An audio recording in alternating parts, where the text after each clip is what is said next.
세상에 27개월 동안 외환위기 터질라 27개월 동안 뭘 했을까요? 바로 이겁니다. 한국은행이 외환보유고에서요 달러를 매도했습니다. 그것도 순매도했습니다. 27개월 동안 그 금액이 무려 714조 8,700만 달러입니다. 와, 적지 않죠. 이게 9월 말까지거든요. 9월 말까지. 14억 8,700만 달러라는 숫자 보면 충격적입니다. 지금 2021년 3분기부터 계속해서 달러를 순매도했습니다. 71억 4,200만 달러 순매도. 그죠? 4분기에도 68억 8,500만 달러의 순매도.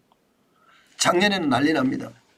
작년에는 1분기, 2분기, 3분기, 4분기 다 순매도 했는데 3분기에는 175억 4,300만 달러를 순매도 했습니다. 심각했죠? 작년 3분기가 장난이 아니었습니다. 환율을 억지로 막고 있다는 뜻이에요.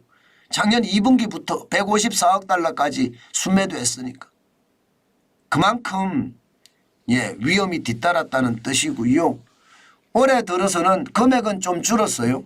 1분기가 21억 달러, 2분기가 59억 7,300만 달러. 좀 줄어들기는 했습니다. 3분기도 적지는 않습니다. 35억 2,900만 달러. 좀 줄어들기는 했지만 어쨌든 이게 여러분 결국은요 외환 보유액에서 계속 털었었다는 뜻이에요. 그럴 수밖에 없었을 거예요. 환율의 변동 추이를 보면요. 작년이 난리였잖아요. 작년 10월 25일이 여러분 보시는 것처럼 1442.2원까지 올라갔습니다. 9월 달에도 1407원까지 1400.7원까지 올라갔고요. 그러니까 작년 2분기부터 많이 팔았잖아요. 작년 2분기부터 환율이 널뛰기를 했기 때문입니다. 굉장히 많이 널뛰기를 하니까 이게 많이 팔 수밖에 없었어요. 2분기라는 게 4월 아니겠습니까? 4월, 5월, 6월을 2분기라고 하는데 지금 보시면 6월 3일 날 1242.7원이에요. 1242.7원 올라가기 시작합니다. 6월 23일에는 1301.8원까지 올라갔고요. 9월 22일에는 1400.7원 그리고 급기야 10월 25일에는 1442.3원. 그래서 이때가 돈을 가장 많이 썼습니다. 그만큼 막으려고 엄청나게 노력했다는 뜻이죠. 게다가 올해도 만만치 않습니다. 올해도 보면 환율로 봤을 때는요. 시장 자체는 5월 2일 날 1341.2원이었거든요. 연중 최고치는 지난 10월 3일이었습니다. 1361.1원. 그리고 현재는 1288원까지 기록하고 있는데요. 지금 시장에 NDF라고 하죠. 여기에 선물한 시장에서는 다시 1300원 가까이까지 오르고 있습니다. 문제는 여러분 이렇게 달러를 계속 파는데 괜찮을까 하는 문제죠. 여러분들은 어떻게 보세요? 이게 괜찮을 거라고 보십니까?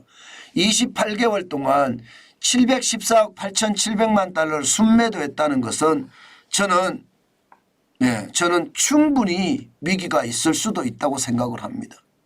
왜 제가 위기가 있을 수도 있다고 생각을 하나 하면 말입니다. 실제 외환 보유액을 보면요. 11월 달에 4,170억 8천만 달러입니다. 다행히 10월에 4,128억 7천만 달러보다는 올랐지만 2년 1개월 사이에 560억 4천만 달러가 줄어들었습니다. 많이 줄어들었죠. 예상했던 것보다가. 이게 2021년 10월에는요. 4,692억 1천만 달러로 사상 최고치를 기록을 했었거든요. 그러던 것이 쭉쭉쭉쭉 빠지더니요. 2022년 10월에는요. 4,140억 1천만 달러까지 떨어졌습니다. 1년 만에 이렇게 쭉 떨어졌어요. 1년 만에. 1년 만에 쭉 떨어지다가 10월 이후에 조금 늘어나면서 보정을 하더니 결국은 말입니다.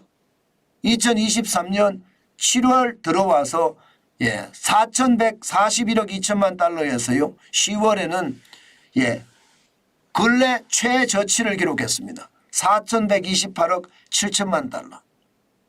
저는 외환위기가 없다. 4천억 달러가 넘기 때문에 물론 외환위기는 쉽지 않다고 저도 봅니다. 그렇지만 지금처럼 달러가 줄줄 새면요. 외환위기도 저는 올 수 있다고 봅니다. 그만큼 위험선상에 있는 것이 대한민국이다. 저는 그렇게 생각합니다. 외환보유액이 4,170억 8천만 달러를 가지고 있다고 해도요. 이게 현금성 자산은요. 200억이 안 될 때가 많아요. 200억이. 현금성 자산은 지금 당장 쓸 수 있는 돈이 200억이 안 될 때가 많다는 뜻이잖아요. 그러면 그 현금성 자산을 만약에 내가 다 썼다. 그러면 이제 유가증권 투자한 거나 투자자산을 써야 되거든요. 투자자산은 하려고 그러면 팔아야 되죠. 주로 말입니다. 주로 외환보유액이 금으로 가지고 있는 것도 있지만 유가증권 미국의 채권도 많이 가지고 있거든요. 아시겠지만 지금 채권의 가격은 굉장히 많이 떨어졌습니다. 채권의 가격은. 금리가 많이 올랐기 때문에 채권의 가격은 떨어졌거든요. 갑작스럽게 투자자산에 있는 것들을 판다고 생각을 하면 이게 헐값에 팔아야 되잖아요. 그래서 외환보유액이 4,170억 8천만 달러지만 위기는 상존해 있다. 그 말씀을 제가 드리는 겁니다. 현금성 자산은 200억이에요. 유가증권을 판다고 했을 때 헐값에 팔아야 되는 그러면서 위기가 몰려올 수 있는 그런 상황이 된다는 뜻입니다. 그래서 말입니다. 지금 한국은행에서도 보면 미국 국채 투자의 만기가 되면 자꾸 이제 갖다가 현금으로 쌓아요. 현금으로. 위기가 그만큼 다가오고 있다는 뜻이에요. 그래서 평균이 보통 보면요. 현금성 자산을 200억 달러의 안짝 혹은 약간 넘는 수준이지만 이게 점점 높여나가고 있습니다. 그것은 외환위기가 없다지만 1% 이상의 가능성은 있다. 이렇게 해석할 수 있는 지표입니다. 그만큼 달러가 빠져나가는 속도가 빨라지고요. 위기가 그만큼 크게 되면 상황은 더 꼬인다. 이렇게 저는 봅니다. 물론 큰 틀에서 보면 지금 현재로 봐서는요. 외환위기가 터질 것 같지는 않아요. 그러나 극단적인 위기가 왔을 때 블랙스완이나 회색 코뿔소라고 하는 다양한 악재들이 동시에 펑 하고 터지는 거 있잖아요. 복합악재. 저는 그런 복합악재가 터지면서 복합위기로 충분히 갈 수 있기 때문에 그 복합위기가 외환위기를 자초할 수도 있다고 봅니다. 그만큼 지표로 봐서는 그렇게 썩 좋은 지표는 분명히 아니다. 그 말씀 강조해 드립니다.